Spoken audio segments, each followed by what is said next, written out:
refreshing partner. Meriba பன்னீர் soda. I trust Meriba. இது வான்கடே இல்ல, இது ஈடன் கார்டன்ஸ் இல்ல, அட இது ராஜீவ் காந்தி ஸ்டேடியம் கூட கிடையாதுங்க. இது இங்கிலாந்துல நடக்கிற மேட்ச். மறந்துட்டாங்களோ நம்ம தெரியலையே. எப்படி உங்களுக்கு சொல்லி இப்போ ஞாபகப்படுத்துறது? பாஸ் இங்கிலாந்து, அதாவது இந்த லார்ட்ஸு, ஓவல், லீட்ஸு, நாட்டிங்கம், பர்மிங்கம் இதெல்லாம் இருக்கும்ல, வெள்ளக்காரங்க நம்ம ஊரில் வந்து நம்மளை ஆட்சியை புரிஞ்சாங்களே அவங்க ஊர். அங்கே நடக்குது இப்போ டோர்னமெண்ட். மறந்துருச்சு, என்ன பண்ணுறதுன்னு தெரில.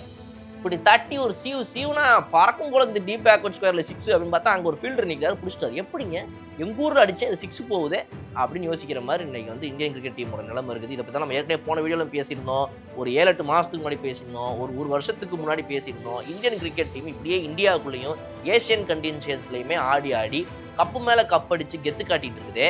இதுக்கு எதனா ஒரு செக் வைக்க மாட்டாங்களா எங்கேயாவதுன்னு இன்னைக்கு இந்த டோர்னமெண்ட்டில் பெரிய ஒரு சம்பவம் நடந்துருக்கு. அதை தான் பேச போகிறோம். Boys and girls my day எப்படி சொல்லி hi from Bala.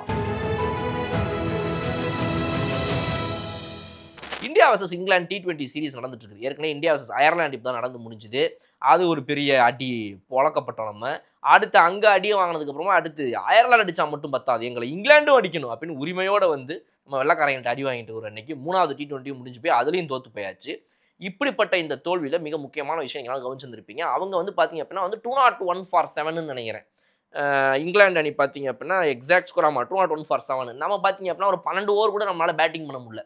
76க்கும் all out. இதுதான் 11.4 overs 76க்கு ஆல் அவுட்டு. கேப்டன்லேருந்து ஆரம்பித்து எல்லாருமே சரியான அடி. அதாவது என்னென்னா இங்கிலாந்து பவுலர்ஸும் கேப்டனும் ஒன்றா சேர்ந்துட்டு ஒரு ஃபீல்டை செட் பண்ணுறாங்க. அந்த ஃபீல்டு என்ன ட்ராப்போ அந்த ட்ராப்பை தேடி கொண்டு போய் நம்ம அப்படி சொல்லக்கூடாது, அந்த ட்ராப்பை கரெக்டாக அப்படி போய் அடித்து அதில் மாற்றோம் நம்ம. இது மாதிரி நம்மளுடைய பேட்ஸ்மேனை ஆடினாங்க, அதை பார்த்தோம். ஏற்கனவே நம்ம சொல்லியிருந்தோம் இந்த மாதிரி நம்மளுடைய பவுலர்ஸ் வந்து செட்டே ஆக மாட்டேங்கிறாங்க. பேட்ஸ்மேன் கூட பரவாயில்லன்னு இப்போ தான் நம்ம பாராட்டி பேசிட்டு இருந்தோம் 2வது T20 முடிவில். பவுலருங்களுக்கு ஒன்றுமே புரியல, இந்த பிச்சில் எப்படி போடணுன்னே தெரியல அப்படின்னு. பட் அவங்க மட்டும் கிடையாது, பேட்ஸ்மேனும் அதே நிலைமையில தான் இருக்கிறாங்கன்றது இன்றைக்கி நிரூபிச்சிருக்கிறாங்க நம்முடைய பேட்டர்ஸ். எப்படின்னா இந்த பெரிய கிரவுண்டில் நம்ம வந்து ஒரு ஈடன் கார்டன்ஸில் KKR, SRH, MI, முக்கியமாக இந்த KKR, SRHலாம் என்ன அடி போடுவாங்க, பொழப்பானுங்க. 270க்கு கம்மியாக அடிக்க முடியாது பாஸ் எங்களால். மினிமம் 250.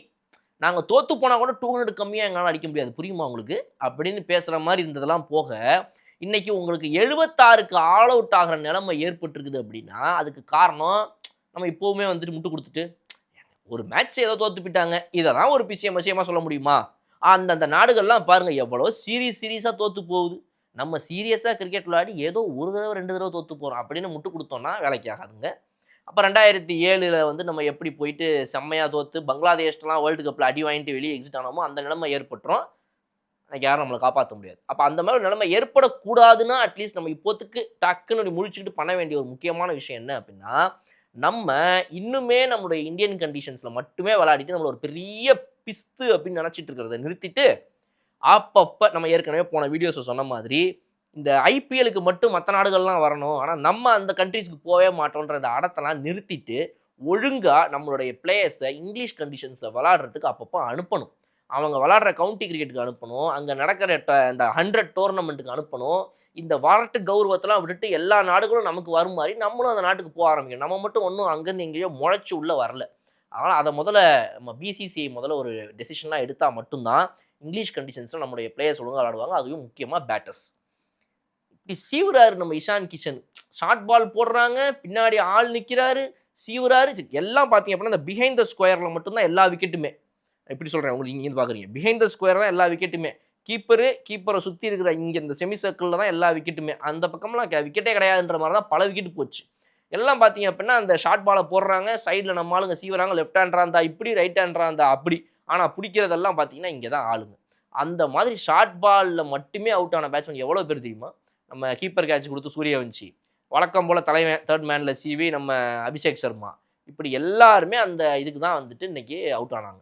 ஸோ சிவம் துபே சொல்லவே வேணாம், ஷார்ட் பால் போட்டால் அவர் எப்படின்னா அவுட் ஆவார், பேட்லேயே படாமல் கூட அவர் அவுட் ஆவார். அவருக்கு அது ரொம்ப பிடிக்கும். இறங்கி வந்து ஒருத்தர் அடிக்கிறார், திலக் வர்மா, என்ன இது போவே இல்லை, போயிடுச்சு, நீங்களே போக வேண்டிய நிலைமை வந்துருச்சு, இதுக்கப்புறம் எங்கே எது போனால் என்ன அப்படின்ற மாதிரி. ஸோ இப்படி ஒவ்வொருத்தவங்களும் பார்த்தீங்கன்னா அவசரத்துலேயும் அவசரம். சரி ஓகே, ஒரு 4 விக்கெட்டு போயிடுச்சு, இதுக்கப்புறமாவது ஒழுங்காக விளாடுவோமானா அங்கே தான் அடுத்த ட்விஸ்ட்டு. பாஸ் நம்ம வந்து அட்டாக்கிங் கிரிக்கெட் விளாட்றோம், கிரிக்கெட் எவால்வ் ஆகி எந்த தூரத்துக்கு போயிட்டு இருக்குது. நீங்கள் என்ன இன்னுமே வந்துட்டு பொறுமையாக விளாடலாம், பார்த்து ஆடலாம், இந்த கதையே கிடையாது. நாங்கள் ஆடுனா 400க்கு தான் ஆடுவோம் 20 ஓவரில் அப்படின்ற ஒரு பெரிய திமிரு வேற நமக்கு போட்டு பொழந்துட்டானுங்க. பிச்சு நமக்கு செட் ஆகலை, நமக்கு இந்த பிச்சில் பேட்டிங் பெருசாக வரல, ஷார்ட் பாலை போட்டு சொல்லி சொல்லி எடுக்கிறானுங்கன்னு தெரிஞ்சு போச்சு. கம்முன்னு கொஞ்ச நேரம் ஆடணுமா, செட்டில் ஆக விட்டு கொஞ்சம் அந்த வாட்டம் கிடச்சதுக்கு அப்புறமா எகிரி அடிக்கலாமா, கிடையாது. என்னங்க நீங்கள் பழைய எம்எஸ் தோனி டெக்னிக் தான் பேசிகிட்டு இருக்கிறீங்க. ஒரு 4 விக்கெட் போயிடுச்சு அப்படின்னா நம்பர் 5 பேட்ஸ்மேன் நம்பர் 11 பேட்ஸ்மேனோட சேர்ந்து கடைசி வரைக்கும் ஆடி ஒரு ஃபைட்டிங் இன்னிங்ஸ் ஆடுவார். இந்த ஃபைட்லாம் எங்களுக்கு தெரியவே தெரியாதுங்க. வந்தால் அடிப்போம், போனால் 6 பிடிச்சா கேட்ச், இதில் என்ன இருக்குது, அவ்வளோதான், டைம் கிடையாதுங்க எங்களுக்கு அப்படின்னு சொல்லிட்டு அப்படியே கிளம்பி போயிட்டே இருக்கிறாங்க. அப்படியே சட்டை ஈரமே ஆகாமல் வேர்க்கவே வேர்க்காமல் நான் கிளம்பி போயிடுவேன்ற மாதிரி கிரிக்கெட் ஆடுறதுக்கு நம்ம இந்தியா அணி வந்து இப்போ முயற்சி பண்ணுது. இந்த சுரேஷ் ரெய்னா, எம்எஸ் தோனி இந்த இன்னிங்ஸ்லாம் இவங்களுக்கு இப்போ போர் அடிச்சு போச்சாமா. சௌரவ் கங்குலி, டிராவிட், சச்சின்லாம் வந்து இவங்களுக்கு யாருன்னே தெரியாதான். அந்த மாதிரி ஒரு கிரிக்கெட். நான் ஆடுனா 6 தான் எல்லா பாலும். சார் ஒரு பாலில் ஓங்கி அடிச்சா 2 6 தான் கொடுப்பீங்களா அப்படின்னு வேறு கேட்குறாங்களா நம்மளுடைய இந்தியன் கிரிக்கெட்டர்ஸ். அந்த அளவுக்கு இப்போ நிலமை போயிட்டு இருக்குது. ஸோ அதனால் இந்த அட்டாக்கிங் கிரிக்கெட்டை எப்போ ஆடணும், எங்கே ஆடணும், 6 பாலும் 6க்கு தான் ஆடணுமா, இதெல்லாம் கொஞ்சம் அளவு பார்த்து அடிக்கிறதுக்கு கொஞ்சம் நம்ம ஆளுங்க பயிற்சி எடுத்து வந்தால் நல்லாயிருக்கும் அப்படின்றது ஒரு கணக்கு. இன்னொன்று 2வது முக்கியமான விஷயம், இந்தியன் கண்டிஷன்ஸில் மட்டுமே உருட்டிக்கிட்டு இருந்த நீங்கள் இங்கிலீஷ் கண்டிஷன்ஸில் போகும்போது உங்களை என்ன உருட்டுறாங்க அப்படின்றத இனிமேலையாவது புரிஞ்சுக்க ஆரம்பிங்க. 11 மாதமும் நம்ம ஏஷியன்லேயே ஆடிட்டு அந்த ஒரு மாதம் மட்டும் இங்கிலாண்டில் தோத்துட்டு நாங்கள் ஒரு மாதத்தில் ஒரு சீரீஸ் தானே தோற்றோம், மிச்சம் 11 மாதம் நாங்கள் ஜெயிச்சிட்டோம் இருந்தோமே அப்படின்னா நீங்கள் மிச்சம் 11 மாதத்தில் எந்த ஊரில் விளாடினீங்கன்றதான் நீங்கள் கேள்வியே.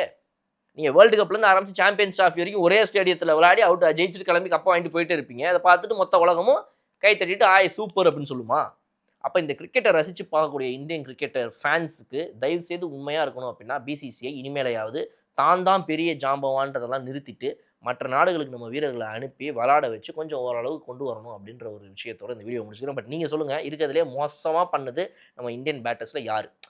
இந்த பாலுக்கு ஏங்க அவுட் ஆனீங்க நீங்கள் அப்படின்னு நீங்கள் நினச்சா அது எந்த ட்ராப்புக்கு எந்த பேட்ஸ்மேன் அவுட் ஆனது உங்களுக்கு விருப்பம் இருந்துச்சு அப்படின்ற கமெண்ட்ஸ் சொல்லுங்கள். இன்னொரு சூப்பரான வீடியோ நான் வந்து பார்க்குறேன். அது வரை விடைபெறுது உங்கள் பாலம். Okay bye.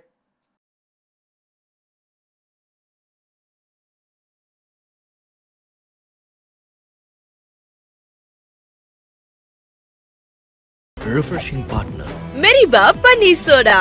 I trust Meriba.